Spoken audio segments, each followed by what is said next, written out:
Seahawks360 podcast, a sports ethos production. I'm your host, Candace Higgins, and it's always a pleasure and it's a privilege to talk Hawks with you. I hope you guys had a wonderful Thanksgiving. I am recording this a day after Thanksgiving and hope everybody had a great holiday. The Seahawks certainly enjoyed their bye week as they got several breaks. Not everything went the Seahawks' way, as the Falcons and the Commanders did find a way to win. But it was huge that the Broncos lost this week, the Rams lost this week, and the Cardinals lost. Unfortunately, the Cardinals lost to the 49ers, and their win ultimately put the 49ers back at the top of the NFC West. So the Seahawks are no longer in first place. But outside of that, it went about as well as you could have hoped for the Seattle Seahawks. And they enter the bye, or they exit the bye, coming out healthy. The injury report looks wonderful. Nobody has officially been ruled out of the game upcoming against the Raiders except for D. Eskridge. I'm not going to do a D. Eskridge rant today. Maybe I'll say that for another time. But anyway, it's good vibes here, so I'll stick with the good vibes. The Seahawks have a lot of good things going for them and a lot of things to be excited about. So what I want to do is start off this episode, and I want to do some bold predictions for the second half because there was a lot of questions, a lot of unknowns about this team when the season first started. And my predictions for what the team looks like this second half of the season looks nothing like what I predicted they would look like at the beginning of the year. And I think it's just right to pivot. I honestly thought that they would struggle in the second half of the year because some of the opponents that they had, like the Rams, twice, looked tough preseason. But now look like cupcake walks. And so we got a lot of things to get into. We'll start off with the bold predictions, and then the Seahawks do have a game. The bye week is over, and there is a game to break down. So we'll break down everything you need to know for the Raiders versus Seahawks game coming up this Sunday. So let's get into it and talk some Hawks.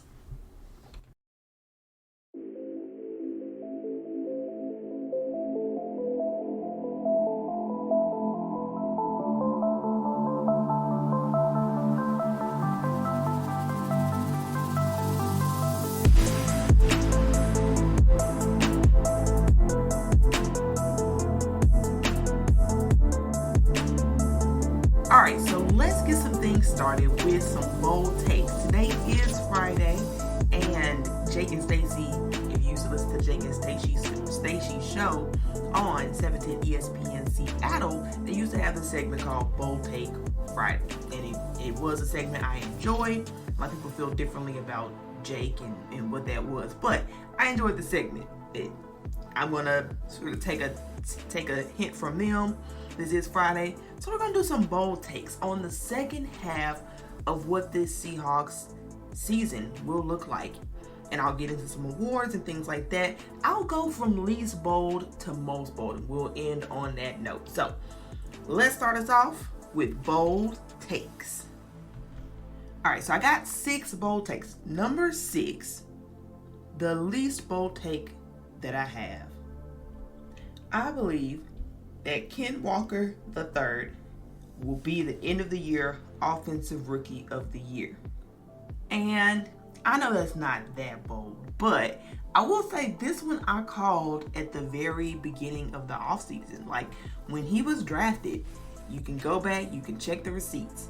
I claimed that Ken Walker III would be the Offensive Rookie of the Year. I did anticipate Rashad Penny getting hurt. I didn't think it'd be season injury or season ending per se, but I did think that he would get hurt and that Ken Walker would be able to go on a run that would allow for him to be Offensive Rookie of the Year, because I just didn't think it would be a quarterback, right? Like just looking at the quarterback class, I didn't have the faith that that'd be the case. And I figured if even for a stretch of time, Ken and Walker had the opportunity to really put this team on his back, he would be able to shine. And that's exactly what he's done. Right now, the betting odds have him at plus 175 as the betting favorite for Offensive Rookie of the Year. Now, he did come off of a pretty tough game against the Bucs. Only had 17 yards on 10 carries. So he's got to bounce back in the second half, and he's got to finish strong. He's not just going to be given this award because Dameon Pierce is right on his heels. But if he can continue the production that he's had, particularly being clutch in these fourth quarters, I think that's what's impressing people the most is just his ability to wear a defense down and go off and finish games in the fourth quarter. If he can do those things, I think the award is his. That's bold take number 6. Bold take number 5. The Seattle Seahawks will go to the playoffs. They will go to the playoffs. And I guess it is on the lower end because it's not that bold to say that at this point. It was super bold to say that. KJ Wright said something along those same lines at the beginning of the offseason, and he was called crazy and everybody disregarded him. Even I didn't think this team would be good enough to go to the playoffs. But right now, ESPN, their projections have the Seahawks with a 78% chance to make the playoffs. So it's actually not that bold of a statement. It's bold to say because the West is tighter. There's less margin for error than there was before. The Falcons they're not dead from the playoff race. The Commanders are definitely alive and well in the playoff race in the hunt. And so it's not guaranteed by any stretch, but I think there's a very good chance that your Seattle Seahawks will be in the playoffs this year. And I gotta be honest, I, going into this year, thought that the Seahawks going to the playoffs would be probably the worst case scenario for the team's future, because I was looking at it and I was going, this team isn't Super Bowl ready yet. They still have a lot of holes that need to be filled, and if they go on some crazy run and make the playoffs, they're going to kill their chances in terms of getting a high draft pick, and they're going to lose the opportunity to get a franchise quarterback. Now, what I did not account for is Geno playing like an MVP candidate, which he is. I also didn't account for the rookies, as many of them stepping up as they have. And then another important thing that I didn't necessarily account for in that was my bold take number 4, and that is that the Broncos are actually going to be providing the Seahawks with a top 5 pick in the draft. And right now, statistics say there's a 70% chance of that, but I think that's how this thing goes. And that is huge for the Seahawks because I always wanted this team to be competitive. I didn't want them to tank. I felt like there was a fine balance between winning games and being competitive. I wanted this team to win 7 to 8 games, right? Put themselves in position to still have a good draft pick, to still get a good quarterback in what I thought would be a very deep quarterback class, but to still get the rookies enough motivation, enough understanding of what winning means and what winning requires to be able to contribute and be blue chippers for this team in their second year. That was my thinking. Walk the balance. Don't tank, be competitive, but don't sink your chances of getting a good quarterback. And like I said, Geno has played like an MVP candidate. And on another episode, maybe we'll talk more about Geno and the future and what that looks like. But right now, he does look like the future. If the team can afford to re-sign him, he does look like the future. And what's even more, I think, leaning me in the direction that the Seahawks going to the playoffs is good after all, is that this quarterback class looks underwhelming. Every quarterback is flawed in some way, except for maybe C.J. Stroud. And a lot of the quarterbacks in this class don't even really, outside of C.J. Stroud and Hendon Hooker, who just unfortunately tore his ACL, none of those players fit the Seahawks system. KJ Jefferson is really great. He's athletic, but the Seahawks will have to change their entire offensive structure around KJ Jefferson. And I don't think that they should do that. I think they've got a good thing going. I think they should stick with what they have and the personnel that they have right now. And so, all the more reason why I do think they might have to just hang on to Geno and use a top 5 pick on defense, because that's the weaker unit at this point. Right now, Seahawks have a top 10 offense, at least by all metrics. In a lot of metrics, they have a top 5 offense. So those are bold takes 5 and 4. One, that the Seahawks will go to the playoffs, but that they will still get a top 5 pick via the Broncos. Thank you, Russell Wilson. Okay, moving on. My next bold take is that Pete Carroll will finally be the coach of the year. Isn't it insane to me, or to you, I know it's insane to me, that of all these years that Pete Carroll has coached, especially coming in, changing this program, getting this team to a Super Bowl, that he never won Coach of the Year. That's crazy, right? He is a great coach, and he's got his flaws, and his flaws still show. But the whole Russell leaving thing has really let everybody know that Pete Carroll is truly valuable, even at this age, as a coach.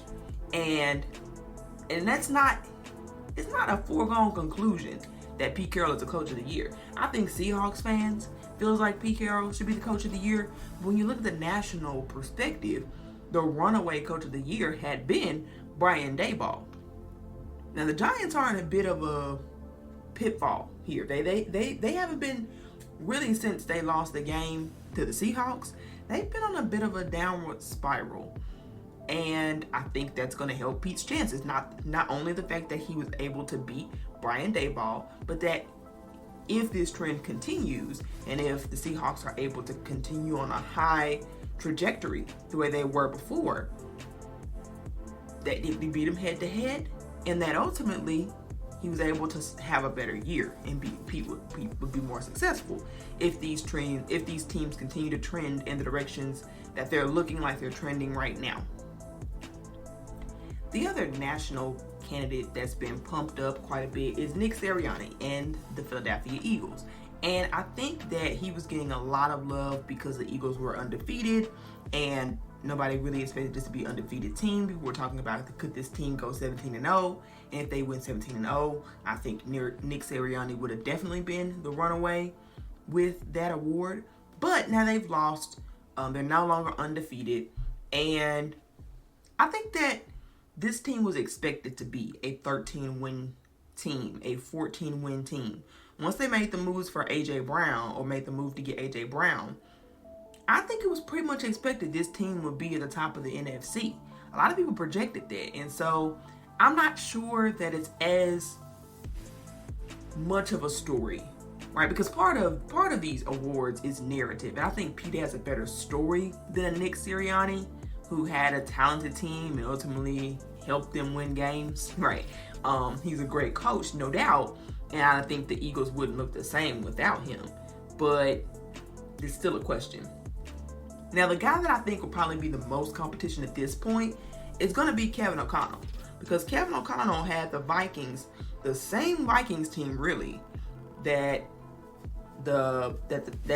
Mike Zimmer just got fired from. They have made a ton of upgrades to that team. Not really. And he's got this team winning games. Right now, the Vikings are 9-2, and they are at the top of their division. They are a runaway with their division at this point. And I don't think anybody expected that. I really don't.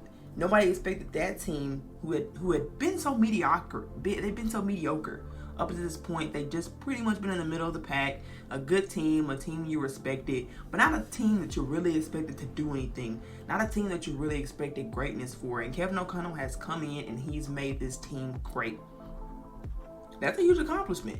Now, I do think, I would argue, many of you would argue, that Pete Carroll was touted to be one of the worst teams in the NFL. Most people had them picking at the top 3 in their mock drafts preseason. So that Pete Carroll did more, even though his record might not be the same. I can understand how you look at it and say Kevin O'Connell has had more success with his team, and he did it with the same team, and maybe Pete Carroll got to come in and make the team his own, whatever. It is all about narrative. I think that's his biggest competition, but I still think that Pete Carroll and the Seahawks finish strong and make it not a question that Pete Carroll is undoubtedly the coach of the year. Okay, all right, let's get into my top 2 bold takes. So, my next one is Tariq Woolen will finish the year with 9 interceptions. 9 interceptions, 1 forced fumble, 4 fumble recoveries, and 2 touchdowns, and 3 tackles for loss. Now, I know that's a very specific stat line, right? I know, and I am probably getting a little carried away. It's probably not going to be spot on what I call it. I'd be surprised if it were. But I will stand by for sure the 9 interceptions. Now, you may say, Candace, that's 4 out of the next 7 games. There are only 7 games left. He'd have to get an interception in 4 of the next 7. I think that's pretty much the pace this guy has been on. I don't think you can expect him to get an interception every game. And it's possible that quarterbacks will have learned that they cannot throw with him, and et cetera, et cetera. But I'm looking at the quarterbacks that the Seahawks will face. And while they might not throw it, or might not want to throw at Tariq Woolen, I'd argue that they won't have a ton of choice. I just think they're going to eventually have to throw, because they're going to have their best receivers on Tariq, and at some point you've got to take that chance. And there are just a lot of guys he's playing, quarterbacks he'll be playing against, that are turnover prone, right? So let's just take a look at this schedule. The Rams, they got to face the Rams twice. That's Matt Stafford, maybe. If not, that's the backup. And I will say, the Seahawks have had a terrible history of letting backups eat them apart. I don't know how this will apply this year, if that narrative will change or not, but I still think it's likely somebody throws a pick. And I think it's a good chance if a pick is thrown, it's going to go to Tariq Woolen, especially in 2 matchups, right? Even if you only got a pick in one of those. Then they're playing Baker Mayfield. Baker Mayfield. Can you not see Tariq Woolen picking off Baker Mayfield? Come on. Everybody can see that. Now, Jimmy G, he might not get a pick against Jimmy G. Jimmy G is turnover prone, and he does not play particularly well against the Seahawks. But I can see the argument how you say Jimmy is just smart enough, they got enough weapons where Jimmy doesn't have to worry about throwing at Tariq. He can avoid Tariq completely and still have a ton of weapons. I would agree with that sentiment. That's why I don't count on Tariq being able to pick off Jimmy G. He's definitely not going to be able to pick off Mahomes. If so, I would immediately want to crown him Defensive Rookie of the Year, not Sauce Gardner, off that alone. But I don't think that's going to happen. So, that is what it is. And then the Jets. And who knows who's going to be playing for the Jets in week 16, 17? Who knows? They've just benched Zach Wilson. Joe Flacco's going to play. Got another guy, I think. You don't know what you're going to get. Either way, I can see a pick coming. I just can't. And so for that reason, I think he can get 9 picks. I know that's why it's bold. It's not a guarantee he's going to get 9 picks, especially because quarterbacks aren't going to want to throw his way in the second half of the season. I think they're learning lessons from throwing at Tariq.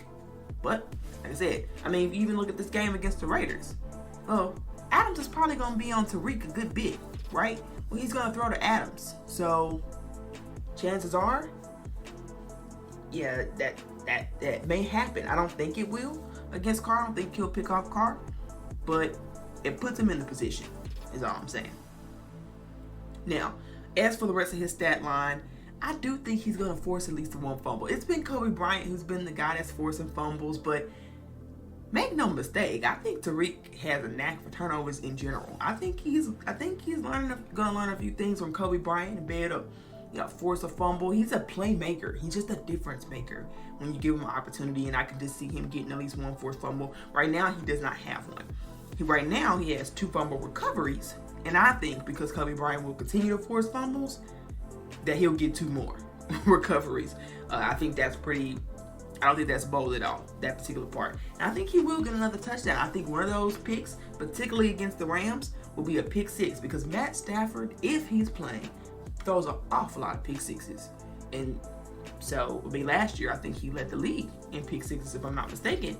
And so, I think Tariq Woolen takes advantage of that. He's smart enough at that point, and you see him get a touchdown. off of it. And then 3 forced fumbles. He has three tackles for loss. He has 1 tackle for loss right now. I could see him getting 2 more, because one thing I've noticed is that he is pretty good in the run game as well. His 1 tackle for loss was in the run game. And I think with the second half, having a week to take a step back and sort of just reevaluate, step away from the game, I think you could see a more aggressive Tariq Woolen in the run game and him get a couple of tackles for loss, especially because I think he's going to want to find ways to impact the game. I think he knows quarterbacks won't throw with him as much, and he'll be seeking out opportunities to make plays for his team. Because that just seems to be the kind of mindset the guy has. If you haven't noticed, I'm a huge fan of his by now. And that's part of the reason why. Because I think he just looks for ways to contribute and to make for his team and to get the ball back to the offense. So, my boldest take. This is my boldest take for the season. And that is that the Seattle Seahawks will finish the rest of their season and they will go 6-1. Yeah, I said it. 6-1. 6-1? It's a little crazy, isn't it? Maybe. Maybe I'm getting carried away with myself. Maybe I'm just feeling a little excited from what I've seen in the first half. But when you look at the opponents, this schedule just isn't as scary as it was in the preseason. It's just not. So let's go through this. We talked about it a little bit when I was talking about Tariq, but let's go through these games again. So this Raiders game, spoiler alert for the rest of the episode, I predict that they win this game. They should win this game. If they take care of business, they have a good game plan, we'll get into the ins and outs in a bit, but they should win the game against the Raiders. Then they play the Rams. Also, a game they should win. Cooper Kupp is out. Stafford might be back. Who knows? But really, who cares? This is a team you should win against. Period. I know they have Super Bowl experience, but they are just on their last leg. They're ravaged with injuries. They've let running backs go. I think they know that they're not going anywhere this year. And so you'll see that on the field. Seahawks have every reason in the world to win that game. They'll be in the middle of a playoff push. The Commanders are pushing those guys. They got to get those wins. So I think they win against the Rams. I think they win against the Panthers, because while the Panthers have a respectable defense, a pretty good defense actually, in fact, their offense is abysmal. And there is no reason why Geno Smith should not be out playing Baker Mayfield. He might even have a chip on his shoulder, because all off season long, everybody, including the Seahawks fan base, was saying that the Seahawks have Geno, they should trade for Baker. The Seahawks have Geno, they need to trade for Baker. Every national media pundit, everyone except for the people in the Seahawks building was advocating for the Geno Smith to be replaced by Baker Mayfield. And I think Geno might have a little bit of... Now, he's shown that he's not, if you ask him, he'll say he's not motivated by that. He just wants to play. He's playing humble. Cool by me. But his play is aggressive in those games, and you can tell when he's got a chip on his shoulder just a little bit. You can tell he's got an edge to him when he plays those games, man. He's a little fiery. I expect to see more of that against the Panthers, and I expect the Seahawks to get that win, right? So they should come out 3-0. That's halfway there. All right, then we get a little sketchy. So they play the 49ers. That game will be huge and will ultimately determine who will win the division. The Seahawks did not do well. Terrible game in week 2 when they played them. Boy, was it a terrible game. And the 49ers didn't have Christian McCaffrey then. But the Seahawks were a very different team at that point. At that point, Geno wasn't even given the full playbook. They were playing super conservative. They didn't trust their O-line yet because of those rookie tackles. I think they trusted Geno, but they just didn't know. They didn't want Geno to get hurt, passing a bunch behind 2 rookie tackles. So they had a very conservative playbook, and they had opportunities to win that game. The timing of the play calls were weird. They had the weird DJ Dallas interception where he tries to throw the ball. It was unnecessary. They just tried to get too cute sometimes. Sometimes it worked, sometimes it didn't. And I think they've learned a lot. Pete Carroll knows how to play against a Kyle Shanahan coach team. Christian McCaffrey or not. And maybe that's the difference in this game. And if they were to lose 2 games, I think the 49ers could be one. But I'm going to say that Seahawks shock the world and pull off the upset. Because it will be an upset. Seahawks will not be favored. But I think it's very possible that the Seahawks can go into San Francisco and win that game. Actually, no, it's a home game.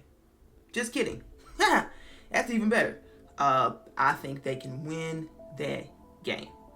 So, then the Chiefs. Now, I do think they lose that one. And it's not to say that the Chiefs aren't beatable. So, mark my words.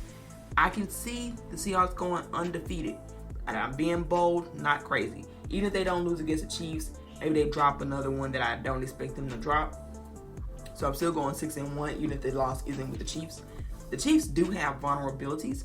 I think they've shown that, especially at the beginning of the season. But I also think that they're kind of hot now. I think they're finding their momentum at the right time, as they should. I think they're finding out what their offense looks like without Tyreek Hill.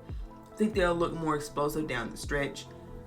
I think they'll be hard to beat. Now, they do have a very mediocre defense. I do think Geno will be able to have a good game against Patrick. But we'll learn a lot about Geno and how he might perform in the playoffs based on this game. I really do, based off of the matchup against the 49ers and the Chiefs, because those will be 2 playoff-like games. And I, as you know, am predicting that the Seahawks will make the playoffs.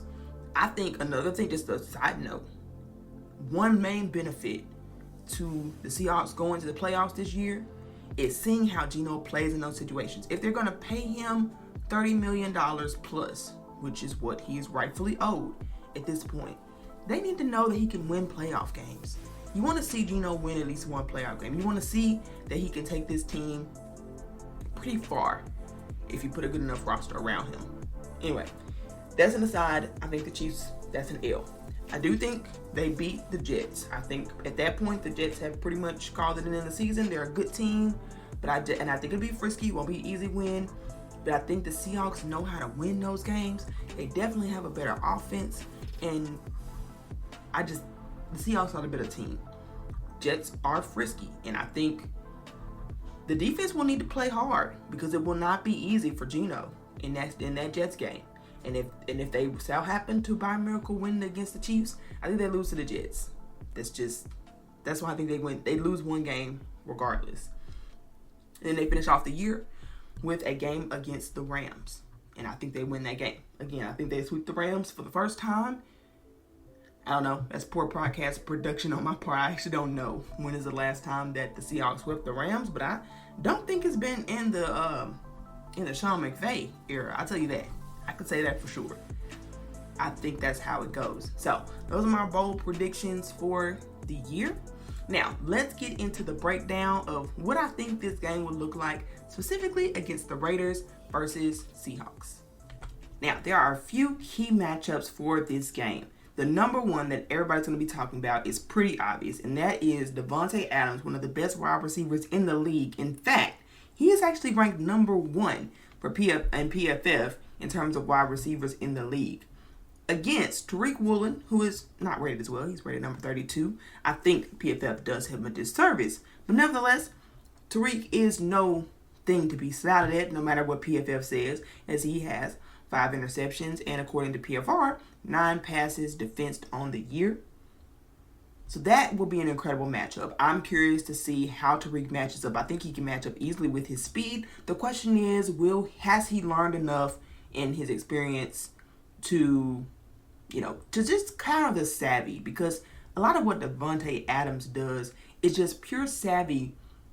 And I think that he may be able to take advantage of that against Tariq, just because he knows how to get catches even when you cover it perfectly. Like, he's just that guy. So I'm really curious to see how Woolen holds up. I think he'll learn a lot from him. And hopefully he's had the chance. I think it's good that it's coming off a bye week where he's had the chance to evaluate his game and hopefully learn from his mistakes. He's done a great job in terms of growing already. He seemed to grow really quickly. He doesn't get nearly as many penalties as he did his first 5 weeks now. So you've seen improvement from him in that regard. Just technically, can he be savvy enough to stop allowing some of the touchdowns? I think PFF has credited him with now 3 touchdowns allowed. I do think that the Julio breakdown was a little unfair. And not necessarily on him, but they did credit him with that touchdown, so now he's allowed 3. And I think he's got to find ways to avoid that. He's got to get better, I think, at mastering the pass breakup. And if he can do that, I know he's big on trying to get interceptions and he's got ball hawking skills, but I think he's got to learn how to break up the pass versus getting the interception instead of always going for the interception. And he'll find that right balance. I love for him getting interceptions. It's great for the team, but I think that if he sometimes would just take the pass defense, play a little bit more conservative, that he could, go far with it. I think that's the approach when you're playing Davante Adams. It's not really a time to gamble. You'll have games where he can gamble. Against Davante Adams is not. Play conservatively, try to get as many passes defense as you can, and if he can do that, then I think you can win this matchup. Now, another matchup to pay attention to is Josh Jacobs versus the entire defensive line, because it has been extremely inconsistent, to say the least, all year. They were on a streak where they were one of the top teams in terms of rush defense, and then the Buccaneers, who have absolutely no run game, historically bad run game, was able to just run all over them. And so we're going to learn. And this game was at just a one-off, because it was in Germany, in a whole other country, different time zone, different settings, and this will be at home in America, for one, as Will Dissly put it in his presser this week. Will they be able to step up? And this will be a heck of a challenge. Now, this is another guy who is ranked, despite the Raiders' offense being so poor in terms of rankings. Josh Jacobs is the number 1 ranked running back in PFF. We got the number 1 ranked wide receiver and the number 1 ranked running back. So that means these guys are doing their jobs, and you have got to defend them. They must have a better strategy than those stupid 4-man fronts that just invite teams to run on them. I need to see some bear front schemes. That needs to be exactly what they run, because it works and it fits their personnel. More than anything, I need to see Brian Monet, who I don't think they'll make the mistake again of having him be active when he's healthy. That won't happen anymore. I think they learned a valuable lesson. But that'll be a key matchup. If you can bottle up this run game, you can bottle up the offense, especially with Tariq Woolen being able to match up so well, I think, against Davante Adams and his speed. So that's going to be a key to the game. And then the last key I'll mention is Max Crosby, who has been a monster against Charles Cross. And Charles Cross has had some up and down games. He's still really young, and I think it shows. I think he's got a future as a left tackle for this team, but I think that he's had a rough start. I think he is so much younger than so many other left tackles have been when they've begun, and he's had some games where that showed. Will he be able to hold up against a Max Crosby will be a big test for him, and I'm just curious to see, as this season trudges along, do the rookies hit a rookie wall? Or are they able to rise to the occasion? Does this bye week really help them in that way? We'll begin to learn some of the answers to that on Sunday as Max Crosby enters this game with 9 sacks and 38 pressures. So it'll be the matchup to watch for. And just a bonus one, I know I'm going to mention this. I don't really know how much of a factor it will be. Maybe it ends up being a bigger factor than I give it credit for. But Chandler Jones historically has eaten the Seahawks alive. But I gotta be honest, I think that has a lot more to do with Russell Wilson, and we'll find out for sure. Chandler Jones has struggled this year. He only has 19 pressures on the year, 1 sack, and I don't know if it's because the scheme doesn't fit him as well, or if his aging is starting to show. But a lot of his numbers came from the Seahawks every year, paying them twice in the division. And I just wonder, will that be the case or not? Was it just because Russell has a propensity to hold on to the ball? Or was it something about Russell that, made him come to life? I don't know. He didn't really have much of a presence in the Broncos game either. So hopefully Damian Lewis in the interior can sort of hold up pretty well against Chandler Jones. I'm not particularly worried about it, maybe that's an oversight, but I just think that there's a reason he's had 1 sack. And the last thing the Seahawks need is to just reinvigorate his pass rush ability, right? That's what you don't want to see. And things have gone wrong for the Seahawks if that's the case. They need to be able to keep him in check. He's been in check all year. 1 sack, I mean, come on. Yeah, you just gotta keep that guy in check. Just something, a key to note. So, those are the main matchups because the Raiders really don't have they got injured. I mean, Hunter Renfrow is injured. Darren Waller hasn't been a factor. They just, a lot of the guys that you would mention just hasn't been a factor this year. They've been probably one of the most disappointing teams in the league. I think it's them, the Broncos, and the Rams. In terms of top 3 most disappointing teams on the season. And so that's for a reason. So there's not a ton of matchups to talk about just because they don't have, you just got to do your job. Do your job. If you're the Seahawks, you're the better team, come out and win this game.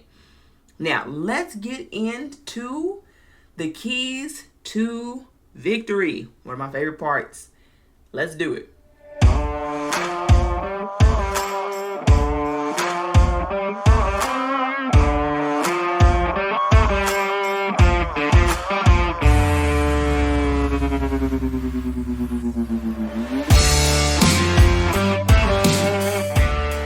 So I only got 3 keys this week. Key number 1, let Geno cook. Yes, let Geno cook. The Raiders are ranked 23rd in terms of pass yards allowed. They'll let you pass on them. I mean, they're not the worst team, but the opportunities to go deep are there. And that's one thing I want to see more from Geno. I want to see him be a little bit more explosive. And Pete Carroll mentioned this. We talked about this in Parsing Pete last week. That Pete mentioned that he wants him to take some shots down the field. And what better defense to do that against than the Raiders? Give it a shot, right? You got playmakers, and they just don't have corners that can stop DK Metcalf. They can stop Tyler Lockett. They just don't have the dudes. So take advantage of that and make them pay. So love to see that. Use that to get the ground game going, to get Ken Walker back in a rhythm. But I think they should start off passing. Heck, they worked against the Buccaneers, and they have a really good pass defense. So just goes to tell you that if they pour into their strengths, they'll be just fine. So they do have a better run defense allowed. They're 17th in terms of rush yards allowed. So you can run on this team. And that's not to say pass. Mix in the run game. You want to have good balance. But I want to see Geno test this secondary. Test the Raiders secondary. Stretch them down the field. To open up some things maybe in the slot. Open up some opportunities for the tight ends. Get those guys going. But I really want to see at least 3 or 4 opportunities where Geno's just going to chuck it down the field. I think that gets them far in terms of strategy in this game. So that's key number 1. Key number 2, play man coverage. Derek Carr does not play well against man coverage. He's the 31st ranked QB in terms of completion percentage against man coverage. He doesn't do well. Throws them. So he's not great in zone. I think it's like 63% in zone, but it's like 52% in man. So play man coverage. You just got to trust Tariq Woolen. You can do it. Trust Tariq Woolen to play man on man against Devontae Adams. I think he can go better than even the zone can, especially because Derek Carr would prefer the team play zone. Go away from your tendencies. This is a zone-based team, generally speaking. Go man on man, man to man. That's key number 2. And then key number 3, it's not one I would always say, but I think what's going to be important is for the Seahawks to get pressure with Ford. This is not a guy you want to blitz against. For whatever reason, I think Carr has a reputation for when pressure gets to him, folding and making interceptions and things like that. That's not been as much the case statistically this year when you really break down the sacks. He actually has a much higher sack rate when he's not blitzed.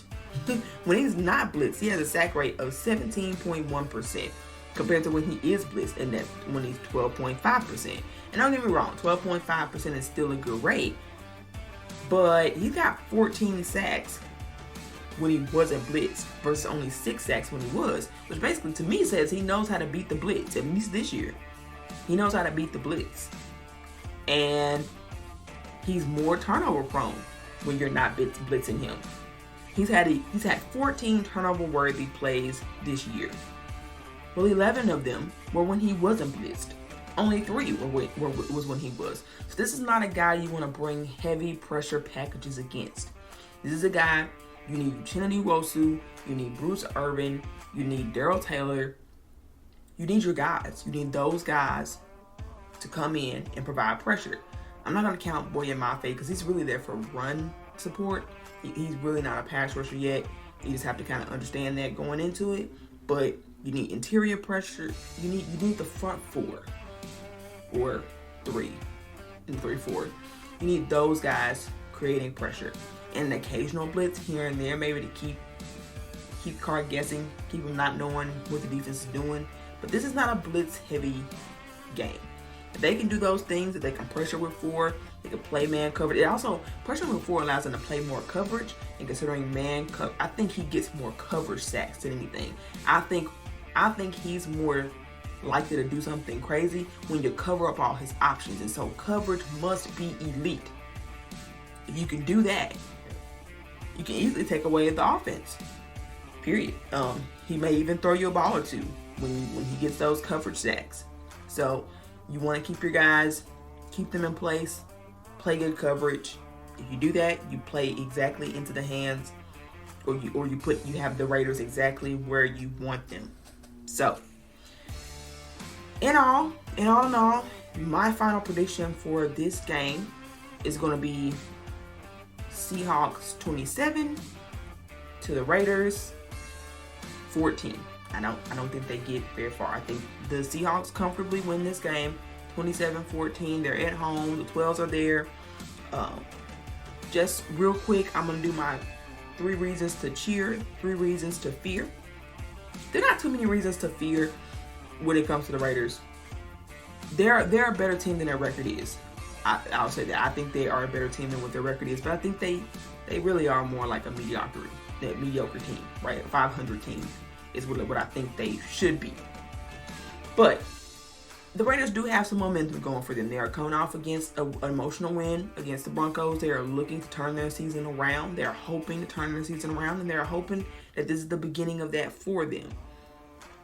Now, here's an underrated part that nobody's really going to talk about when it comes to the Raiders matchup, and that is Sidney Jones is now a Raider. And he wasn't happy about how things ultimately ended up going with the Seahawks. So I'm sure he's going to give them as much information about how the defense works. I'm pretty sure he's going to be in Derek Carr's ear. I don't think he's going to play, and I don't think he'll be maybe he'll play, but I don't think he'll be a factor in terms of being a weapon for them. But I think his insider knowledge will provide the Raiders an opportunity to have a very elite game plan. I expect them to throw, I'll say this, I expect adjustments to be made because I think that this game could start slow. It could, because I think that they'll have a solid game plan. They'll know the weaknesses of Geno. Sidney will tell them. They'll know what the defense is trying to do because Sidney will tell them. And unless the Seahawks have completely reevaluated or pulled out new stuff, which I don't think they'll do in the bye week, I think that Jones will have the Raiders aware of some of the Seahawks' tendencies that they may not have otherwise been around or been privy to. So that's another reason. I think it could be a swing factor in making this game more difficult. I don't think it's a reason why the Seahawks should lose, but I do think it could make things difficult. If the coaches can adjust, I think it'll be fine. That's all it's going to take is just some coaching adjustments, doing some different things, and then it'll be fine. And then reason 3 to fear is just Josh Jacobs, like I mentioned, in the inconsistent defense. They're right now 23rd in rush defense, and I think that's fair. I thought it actually would be worse after that Bucs game because it felt worse, at least to me, in that Bucs game. But anyway, so those are 3 reasons that you could be nervous, but I'm not, and I'll tell you why, because the 3 reasons to cheer pretty much covered all for me. Number 1, the Seahawks have the home field. The 12s will be worn, and they have been back They've been they've been louder than they have in past seasons, and they've just been bringing the energy that the team needs. The team and the coaches have talked about it, that the 12s, you guys are absolutely bringing the energy, and that is helping the team tremendously, especially the defense. Number 2, the Seahawks are the better team. They're just the better team. People wouldn't have thought so. The Raiders have names. The Seahawks have talent. They have young, hungry dudes really looking to try to prove a name and make a legacy for themselves. They're out to prove everybody wrong. They got chips on their shoulders, and they are looking to just fly and play, man. They got speed. They got athleticism.